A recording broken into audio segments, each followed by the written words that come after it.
wabarakatuh. Berjumpa lagi di video pembelajaran biologi kelas 10. Kali ini kita masih melanjutkan materi pada bab 2 tentang keanekaragaman hayati. Pada video pembelajaran ini kita akan membahas materi yang ke-6, yaitu tentang klasifikasi makhluk hidup. Untuk lebih jelasnya silakan kalian simak video ini dari awal sampai akhir, oke? Bagian yang pertama yang akan kita bahas adalah pengertian klasifikasi makhluk hidup. Sebelum itu, Ibu mau nanya, kalian masih ingat kan dengan pembelajaran di bab 1 tentang cabang-cabang ilmu biologi? Nah, kira-kira cabang ilmu apakah yang mempelajari tentang klasifikasi makhluk hidup? Ayo, masih ada yang ingat? Ya, jadi cabang ilmu yang mempelajari tentang klasifikasi makhluk hidup itu disebut sebagai taksonomi. Ingat ya. Kemudian, untuk pengertian klasifikasi makhluk hidup itu sendiri adalah suatu cara untuk mengelompokkan makhluk hidup berdasarkan ciri-ciri tertentu yang dimilikinya. Misalkan, dalam satu kelas, Ibu akan mengelompokkan anggota berdasarkan jenis kelamin, yaitu untuk jenis kelamin laki-laki terdiri dari 15 siswa, dan untuk jenis kelamin perempuan terdiri dari 21 siswa. Nah, itulah yang disebut sebagai klasifikasi makhluk hidup. Paham ya? Selanjutnya, apa sih tujuan dari klasifikasi makhluk hidup? Jadi yang pertama, itu tujuannya adalah mempermudah dalam mempelajari keanekaragaman hayati. Nah, minggu lalu kalian sudah mempelajari bahwa di Indonesia ini terdapat berbagai banyak keanekaragaman ya. Artinya, enggak hanya satu beraneka ragam, baik itu tumbuhan maupun hewan. Nah, pada saat inilah klasifikasi makhluk hidup diperlukan karena nanti makhluk hidup itu akan dikelompokkan berdasarkan ciri-cirinya. Makanya dia akan mempermudah kita dalam mempelajari keanekaragaman hayati. Kemudian yang kedua itu mengelompokkan makhluk hidup berdasarkan persamaan ciri-ciri yang dimiliki. Nah, jadi makhluk-makhluk hidup itu nanti akan dikelompokkan berdasarkan ciri-ciri, sama kayak yang Ibu contohkan tadi, ya kan? Misalkan ada siswa yang berjenis kelamin laki-laki dan siswa yang berjenis perempuan, seperti itu. Kemudian yang ketiga mendeskripsikan ciri-ciri makhluk hidup. Dan yang kelima memberi nama makhluk hidup yang belum diketahui namanya. Nah, inilah tujuan dari klasifikasi makhluk hidup itu sendiri. Nah, submateri yang akan kita bahas dalam klasifikasi makhluk hidup yaitu yang pertama, dasar-dasar klasifikasi. Yang kedua, tingkatan takson dalam klasifikasi. Yang ketiga, sistem tata nama makhluk hidup. Yang keempat, perkembangan klasifikasi makhluk hidup. Dan yang kelima, identifikasi makhluk hidup. Oke, kita akan bahas satu persatu. Yang pertama, yaitu dasar-dasar klasifikasi. Nah, dasar-dasar yang digunakan dalam melakukan klasifikasi antara lain itu seperti ciri-ciri fisik, ciri-ciri morfologi, kemudian cara reproduksi, manfaat kegunaannya, kemudian ciri-ciri kromosom, kemudian kandungan gen di dalam kromosom, dan kandungan zat biokimia. Berdasarkan dasar-dasar klasifikasi tersebut, sistem klasifikasi makhluk hidup dapat dibedakan menjadi sistem yang pertama itu sistem alamiah. Sistem alamiah adalah klasifikasi untuk membentuk takson-takson yang bersifat alamiah atau sesuai kehendak alam. Dasar yang digunakan adalah adanya persamaan sifat, terutama sifat morfologinya. Kemudian yang kedua, klasifikasi sistem artifisial atau buatan. Klasifikasi sistem artifisial adalah klasifikasi untuk tujuan praktis, misalnya berdasarkan kegunaannya. Nah, berdasarkan kegunaannya, tumbuh-tumbuhan dikelompokkan menjadi yang pertama itu seperti tanaman obat, seperti jahe, kina, kayu putih, dan ginseng. Kemudian tanaman hias seperti mawar, melati, cempaka, anggrek, dan yang lainnya, dan tanaman makanan pokok seperti padi, jagung, gandum, ubi, dan yang lain. Kemudian tanaman sayur-sayuran seperti bayam, kangkung, kacang panjang, dan yang lain sebagainya. Kemudian tanaman buah-buahan seperti jeruk, salak, pepaya, apel, mangga, dan lain-lain. Selanjutnya yang ketiga yaitu klasifikasi sistem filogenetik. Nah, klasifikasi sistem filogenetik ini didasarkan pada jauh dekatnya hubungan kekerabatan antar organisme atau kelompok organisme dengan melihat kesamaan ciri morfologi, struktur anatomi, fisiologi, dan etologi atau perilaku. Filogeni itu sendiri merupakan hubungan kekerabatan antar organisme berdasarkan proses evolusinya. Kemudian yang keempat yaitu klasifikasi sistem modern. Klasifikasi sistem modern dibuat berdasarkan hubungan kekerabatan organisme atau filogenetik, ciri-ciri gen atau kromosom, serta ciri-ciri biokimia. Nah, pada klasifikasi sistem modern, selain menggunakan dasar perbandingan ciri-ciri morfologi, struktur anatomi, fisiologi, dan etologi, juga dilakukan perbandingan struktur molekuler dan organisme yang diklasifikasikan. Submateri selanjutnya adalah tingkatan takson dalam klasifikasi.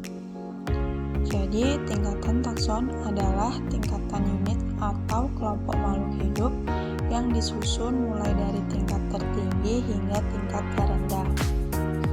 Nah, ini adalah bahan tingkatan takson. Urutan tingkatan takson dimulai dari tingkat tertinggi ke tingkat terendah. Semakin tinggi tingkatan takson, akan semakin banyak anggota takson, tetapi semakin banyak pula perbedaan ciri antar anggota takson. Sebaliknya, semakin rendah tingkatan takson, maka semakin sedikit anggota takson dan semakin banyak pula persamaan ciri antar anggota takson. Urutan tingkat takson. Yang pertama, kingdom atau kerajaan. Kingdom merupakan tingkatan takson tertinggi dengan jumlah anggota takson terbesar. Kemudian yang kedua, phylum atau divisio, atau bisa juga disebut sebagai divisi. Phylum digunakan untuk takson hewan, sedangkan divisi digunakan untuk takson tumbuhan. Kemudian yang kedua, klasis atau kelas. Anggota takson pada setiap phylum atau divisi dikelompokkan lagi berdasarkan persamaan ciri-ciri tertentu.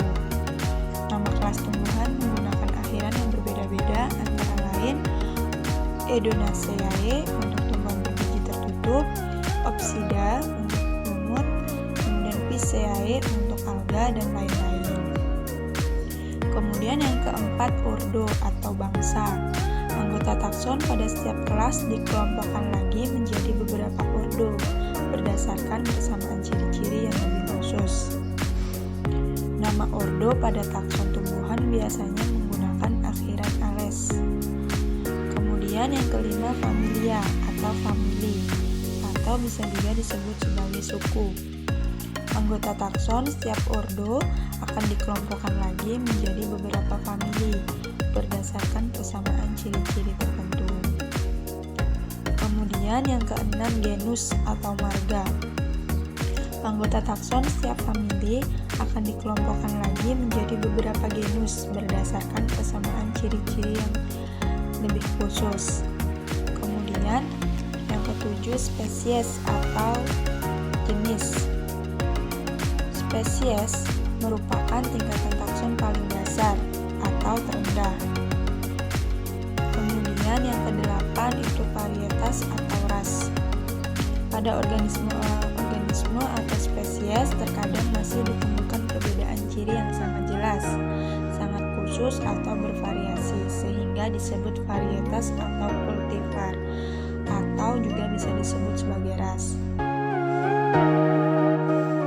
Istilah varietas dan kultivar digunakan dalam spesies tumbuhan, sedangkan istilah ras digunakan dalam spesies hewan. Varietas dapat diartikan secara botani dan secara agronomi.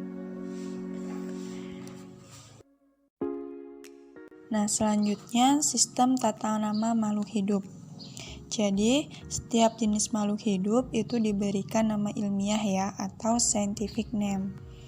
Ada pula yang menyebutnya sebagai nama Latin, tetapi sebenarnya penyebutan nama Latin itu kurang tepat, karena sebagian besar nama yang diberikan itu bukan istilah asli dalam bahasa Latin, melainkan nama yang diberikan oleh orang yang pertama kali memberikan deskripsi lalu dilatinkan.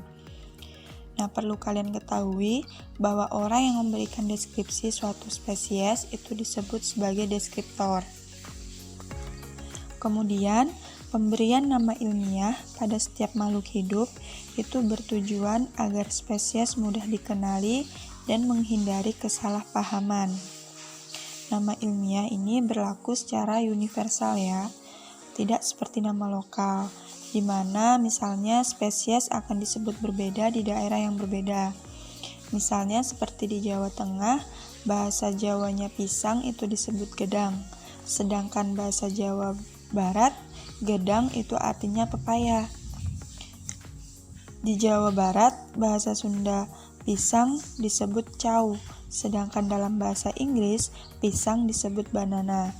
Nama ilmiah pepaya yaitu Carica papaya, dan nama ilmiah pisang yaitu Musa paradisiaca. Jadi, untuk universalnya, pepaya itu disebut sebagai Carica papaya dan pisang itu disebut Musa paradisiaca. Selanjutnya, sistem pemberian nama ilmiah untuk setiap jenis spesies itu menggunakan sistem tata nama ganda yang disebut binomial nomenklatur. Nah, sistem tata nama binomial nomenklatur itu mengikuti beberapa kaidah ya, yaitu yang pertama menggunakan bahasa Latin atau bahasa lain yang dilatinkan. Yang kedua, terdiri atas dua kata, di mana kata pertama merupakan nama genus, sedangkan kata kedua merupakan nama spesies yang spesifik. Yang ketiga, huruf pertama pada kata pertama itu ditulis dengan huruf besar atau uppercase. Huruf selanjutnya itu ditulis dengan huruf kecil atau lowercase. Kemudian, nama genus dan nama spesies itu dicetak miring atau italik dan bisa juga digarisbawahi secara terpisah.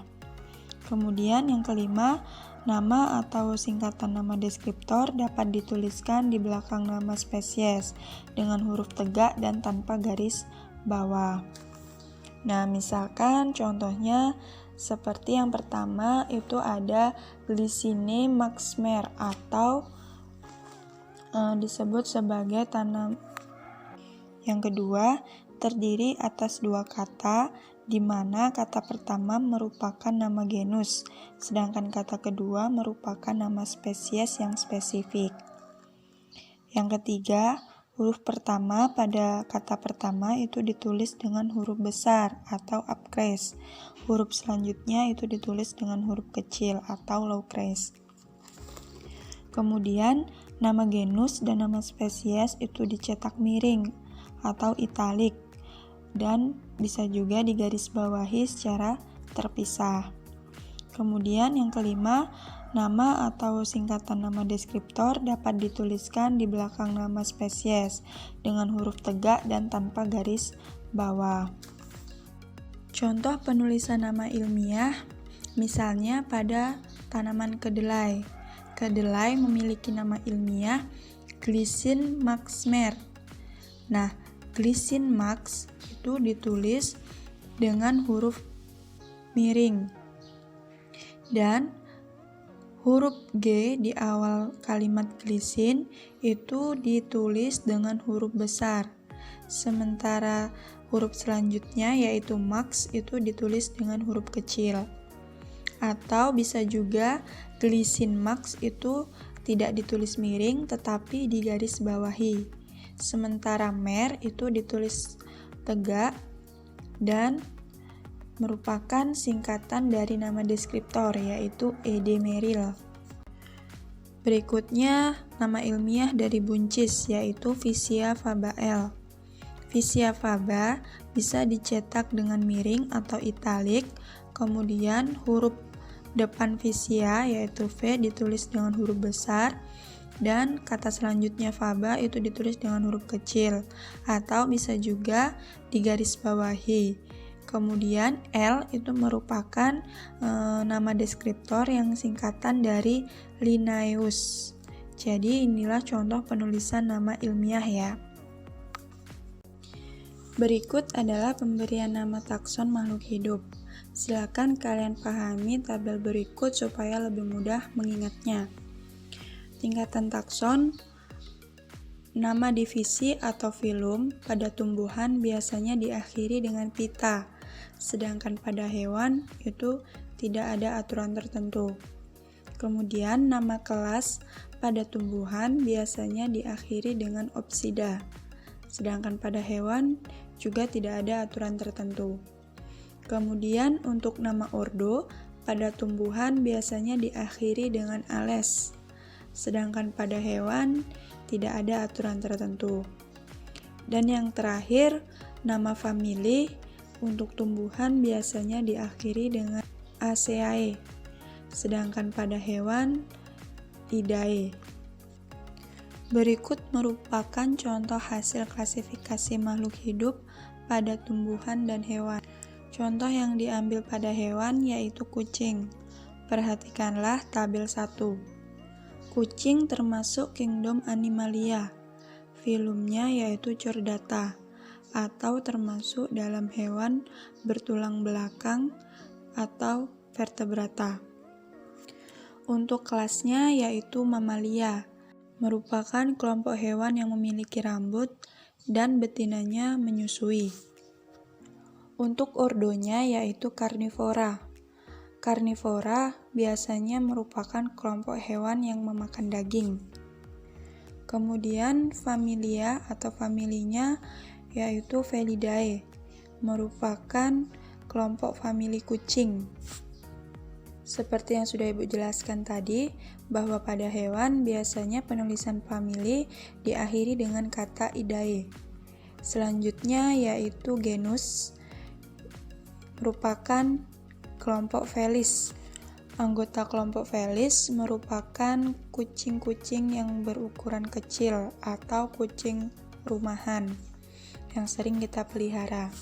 Nama ilmiahnya yaitu Felis silvestris catus L. Ya, jadi L itu merupakan nama deskriptornya, yaitu singkatan dari Linnaeus. Selanjutnya yaitu klasifikasi jagung. Silakan kalian simak tabel yang kedua. Jagung merupakan kingdom dari Plantae atau tumbuhan. Divisi dari jagung itu adalah Magnoliophyta atau termasuk tumbuhan berbunga. Untuk klasisnya yaitu Liliopsida, tumbuhan berkeping satu atau monokotil. Untuk ordonya yaitu Poales, kemudian familianya yaitu Poaceae, untuk genusnya yaitu Zea, dan untuk spesiesnya yaitu Zea mays-L. Untuk nama akhiran setiap divisi, kelas, ordo, dan famili itu sesuai dengan yang sudah Ibu jelaskan sebelumnya ya. Selanjutnya yang akan kita bahas adalah perkembangan klasifikasi makhluk hidup. Sistem klasifikasi makhluk hidup selalu mengalami perkembangan dari masa ke masa. Ada beberapa sistem klasifikasi yang pernah digunakan secara internasional ya, yaitu sistem 2 kingdom, sistem 3 kingdom, sistem 4 kingdom, dan sistem 5 kingdom. Nah, sistem yang sekarang digunakan itu adalah sistem 5 kingdom. Sistem 5 kingdom itu dikemukakan oleh Robert H. Whittaker pada tahun 1969. Ia mengemukakan bahwa Klasifikasi sistem 5 kingdom itu terdiri atas 5. Yang pertama yaitu kelompok Monera atau bakteri. Kemudian yang kedua yaitu Protista. Protista merupakan organisme eukariotik uniseluler atau multiseluler. Protista ini dibagi lagi menjadi beberapa kelompok, yaitu protista mirip tumbuhan, protista mirip hewan, dan protista mirip jamur. Yang ketiga yaitu fungi atau jamur. Fungi merupakan organisme eukariotik yang tidak dapat berfotosintesis, sehingga dia tidak dapat menghasilkan makanannya sendiri. Karena fungi atau jamur tidak memiliki klorofil untuk melakukan proses fotosintesis. Kemudian yang keempat yaitu plante atau tumbuhan yang meliputi organisme eukariotik multiseluler, kemudian tidak bergerak aktif dan berfotosintesis. Dan yang terakhir yaitu animalia atau hewan yang meliputi organisme eukariotik multiseluler, bergerak aktif dan tidak berfotosintesis. Nah, inilah yang disebut sebagai klasifikasi 5 kingdom. Ingat ya, ada Monera, Protista, fungi, plantae, dan animalia. Submateri terakhir yang akan kita bahas yaitu identifikasi makhluk hidup. Nah, jika ditemukan suatu organisme baru atau yang belum dikenal, organisme tersebut perlu diidentifikasi. Kemudian kegiatan identifikasi itu diawali dengan mengamati ciri-cirinya, kemudian mencari persamaan maupun perbedaannya dengan cara membandingkan organisme baru tersebut dengan organisme acuan yang sudah diketahui sebelumnya.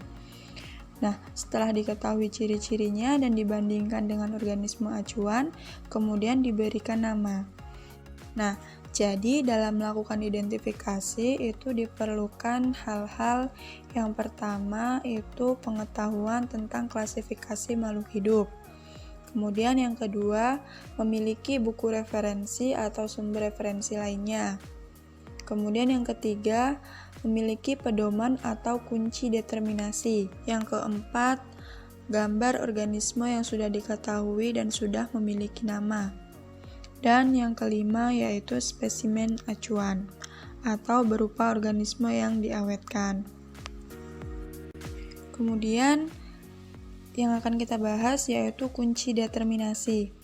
Jadi kunci determinasi itu adalah petunjuk praktis untuk mengidentifikasi dan mengklasifikasikan suatu organisme ke dalam suatu tingkatan takson tertentu. Kemudian, setiap langkah dalam kunci determinasi itu disusun berdasarkan ciri-ciri organisme yang merupakan bentuk alternatif atau berlawanan, sehingga disebut kunci dikotom. Contoh ciri organisme bentuk alternatif yaitu berbiji belah dengan berbiji tunggal, batang berkambium, tulang daun lurus dengan tulang daun menyirip, dan yang lain-lain. Berikut adalah contoh kunci determinasi. Silakan kalian pahami tabel berikut ini. Ciri-ciri kunci determinasi yang ada di tabel berikut merupakan kunci determinasi yang mudah diamati. Pernyataan setiap kuplet juga diberi nomor. Misalnya pada kuplet pertama diberi nama 1A dan 1B. Kalimat kunci juga sudah dibuat singkat dan berlawanan. Misalnya di ruas 1A hewan tidak memiliki ruas tulang belakang. Sementara di 1B hewan memiliki ruas tulang belakang. Itulah yang disebut sebagai kunci dikotomi. Nomor di setiap akhir kalimat merupakan nomor untuk petunjuk. Nah, supaya kalian lebih memahaminya, Ibu akan memberikan contoh. Misalnya, kita akan mengidentifikasi udang dengan kunci determinasi tersebut. Pertama, baca dengan teliti kunci determinasi yang tersedia tersebut. Kita akan mulai dari kuplet yang pertama. Cocokkan dengan kunci determinasi dengan udang yang akan kita amati. Misalnya pada kuplet pertama kita mulai dengan nomor 1A, yaitu hewan tidak memiliki ruas tulang belakang. Apakah udang tidak memiliki ruas tulang belakang? Tidak. Ya, benar, udang tidak memiliki ruas tulang belakang. Sehingga kuplet nomor 1A kita terima. Sedangkan 1B, hewan memiliki ruas tulang belakang, kita tolak. Kuplet nomor 1A di akhir pertanyaan menunjukkan nomor 2. Itu tandanya kita harus beralih ke pernyataan nomor kuplet nomor 2. Pernyataan kuplet nomor 2A, tubuh lunak, kaki tidak berbuku-buku. Apakah udang memiliki ciri-ciri demikian? Tidak kan? Sehingga nomor 2A kita tolak. Kita beralih ke nomor 2B. Tubuh tidak lunak, kaki berbuku-buku. Apakah udang memiliki ciri demikian? Ya, benar ya. Sehingga kuplet nomor 2B kita terima. Di akhir pernyataan 2B menunjukkan nomor 4, sehingga kita harus beralih ke nomor kuplet 4. Kita perhatikan pernyataan nomor 4A. Apakah udang bersayap? Tidak, sehingga ini tidak kita terima. Sementara nomor kuplet yang B, benar ya, udang tidak bersayap. Sehingga ini kita terima.